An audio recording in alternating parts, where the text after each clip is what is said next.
uretse gatoya utari wagera hirya iriya waheye umuntu yagukura hehe? Njyewe inimero yanje ndaza kuyibaha muyihereza abantu baje baramvugisha isaha n'isaha hose ndahakorera mu gihugu hose ndagenda kuko mfite ibyangombwa binyemerera kuja aho nshaka mu gihugu hose nambuka n'imipaka mu Gisaka ntuyeyo mu Musanze ntuyeyo Iburasirazuba ntuyeyo Irubavu ntuyeyo hose ndahatuye hose ndahagera nta hantu ntagera mu gihugu hose gahoro witonze nk'umuntu ufite icyizere. Hanyuma bino bintu by'ubuvuzi bwa gakondo abantu bamwe na bamwe bagiraho dute cyangwa se kubishidikanyaho, n'iki wabwira abo bantu ku kijyanye no kuvuga ngo ese haraba bita abavuzi atari bo cyangwa se gutya na gutya, ibyo bivuga kwiki? Hari abatwiyitirira koko ariko ubuhamya nubwe mu mubaze nguyu avuge nimba y'amafaranga ataraye n'abataraye mu yampenya Jane. Uriyumva ute nk'umuntu wongeye kubona amafaranga yawe wari wabuze wihebye? Nubwo nagiye kumuvuza gakondo bakuna kwita ngo nukuraguza ako ndashima Imana kuba uyu muvuzi gakondo ngarurisha amafaranga yanjye. Imana izamumugisha.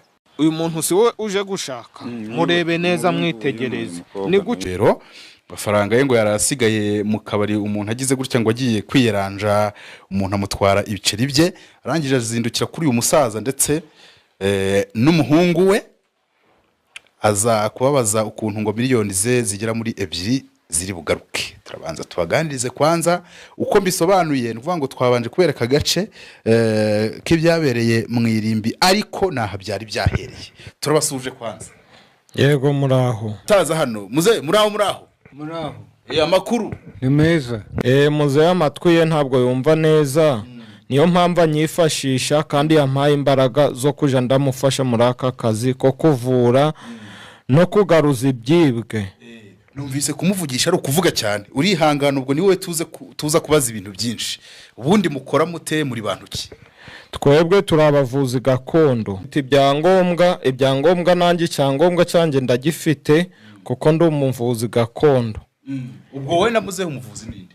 Twembi muzehe yampaye ubushobozi no umuvuzi, ariko nanjye kubw'amahugurwa nagiyemo nanjye ndi umuvuzi basanze mfite ubushobozi bwo kuvura gakondo. Muvura iki rero tutaragera kuri story y'uyu mugabo? Ubundi muvura iki? Tuvura indwara nyinshi. Iya mbere tugaruriza abantu ibyibwe. Tuvura uburozi ubwo ari bwo bwose. Hari ibihato bifata mu kaguru, ibitambikano. Tuvura n'indwara zimwe zivurirwa kwa muganga nk'imitwe zidakira, impyiko n'imitima ndetse n'umwijima nawo dushobora kuwuvura. Umwijima komera kuvurirwa kwa muganga wa kizungura?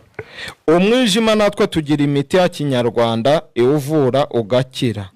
Ndetse n'ibihato nkawe waje kano kanya nabigutereza ndetse nkanabivura. Ndetse uzanye nawe ukuri kureba uzanye umuntu utiwe banyibyejo bundi nangwe ejo nakugaruriza ibyawe byibwe. Kanya gatoro duhise tujya kuri story y'uriwe mugabo wicaye hakurya iriya, twari ahantu bashyingura abantu mu irimbi, aho avuze ati nyirukunywa amafaranga niho bamwohereje. Ibyo mwabigenje muti? Dore ukuntu twabigenjeje. Yaje atubwira ko mu ijoro ryashize yibwe amafaranga menshi cyane. Ayo mafaranga ntondayabara uko ndeba uku, ntabwo ndabona n'ukwasa, ariko sahi tuvugana ayo mafaranga ye arayasubizwa mu kanya urareba. Ibyo byo mwabigenje mute rero? Iri hembe uri kureba riri kwaka umuriro, ubwo umuriro turagutuma ndetse n'iri hembe tukarituma rikagenda rigashika wa muntu bya bintu akabigarura, ndetse agasaba n'imbabazi. Atasaba imbabazi tukamuha ikimenyetso. Iri hembe ni ry'icyungu? Iri hembe ni ry'akanyamaswa ka kera hano mu Rwanda ntokakibamo hari. Nakakera kitwa ingarura.